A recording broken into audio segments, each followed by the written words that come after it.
Middle east में सालों से बारूद से जल रहे सीरिया में असद शासन के पतन के बाद भी कुछ नहीं बदला है तो सिर्फ शासन। लेकिन इस शासन पर नया संकट खड़ा हो गया है जो सीरिया के बंटवारे के बिना खत्म नहीं होगा। और ये दावा इसलिए किया जा रहा है क्योंकि इस समय सीरिया के जो हालात हैं वो बता रहे हैं कि आईएसआईएस का पुनर्जन्म हो चुका है। और अगर ये सच है तो फिर सीरिया का खंड खंड होना तय माना जा रहा है।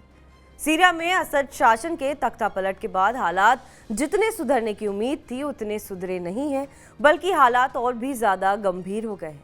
बारूदी जमीन पर जंग का जो बीज पड़ा था वो पेड़ के रूप में अब विध्वंसक फल दे रहा है। असद शासन के खिलाफ जो विद्रोह शुरू हुआ था वो शासन की समाप्ति के बाद आपसी टकराव के मोर्चे पर पहुंच गया है।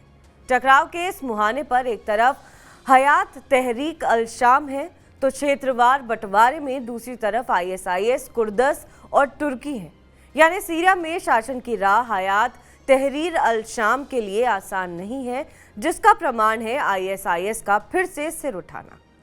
कुछ तस्वीरें वायरल हो रही हैं जो सीरिया में बदलते हालात की पुष्टि करती हैं। जिस उम्मीद से शासन में परिवर्तन को बेहतर माना जा रहा था वो उम्मीद पूरी तरह से ध्वस्त हो गई है। इस्लामिक कट्टरपंथी गुटों ने महिलाओं पर जुल्म ढाना शुरू कर दिया है। पहले अपहरण हो रहा था, फिर उनका कत्ल, जो बताता है कि सीरिया में आईएसआईएस की विचारधारा फिर से सिर उठा रही है। किस हिस्से पर किसका राज है ये भी आपको बताते हैं। उत्तरी सीरिया तुर्की, पूर्वी सीरिया कुर्द, पूर्व मध्य सीरिया आईएसआईएस, मध्य दक्षिण सीरिया एसटीएस। जो तस्वीर है वो एक बस की है जिसमें सीरियाई कट्टरपंथियों ने शरिया लागू होने का ऐलान कर दिया है। बस का पहला अपहरण किया गया और फिर महिलाओं से चेहरे ढकने के लिए नकाब पहनने का फरमान चस्पा कर दिया।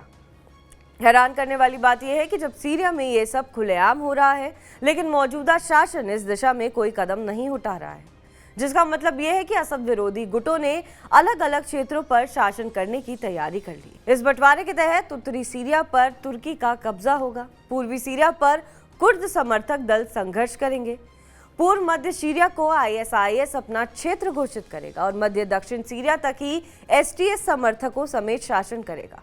इसकी पुष्टि करता है अहमद अल शरा उर्फ अबू मोहम्मद अल गुलानी का तुर्की दौरा, जो उन्होंने 3 फरवरी को किया था। दावा है कि इसी दौरे में सीरिया पर शासन क्षेत्र का बंटवारा तय हुआ है। हालांकि इसे एक डील के तौर पर इसलिए देखा जा रहा है क्योंकि अंकारा स्वानगी से पहले गुलानी उम्रा करने के लिए मक्का पहुंचे थे। आखिर क्यों लिया गया ये फैसला इसलिए लिया गया क्योंकि दमिश्क के आसपास वाले क्षेत्र के अलावा उनके अधिकार क्षेत्र में कोई भी हिस्सा नहीं है, ना ही उन्हें सत्ता सौंपने पर कोई सार्वजनिक समझौता हुआ है। यही वजह है कि अब सीरिया में महिलाओं को टारगेट किया जा रहा है, उन्हें मारा जा रहा है।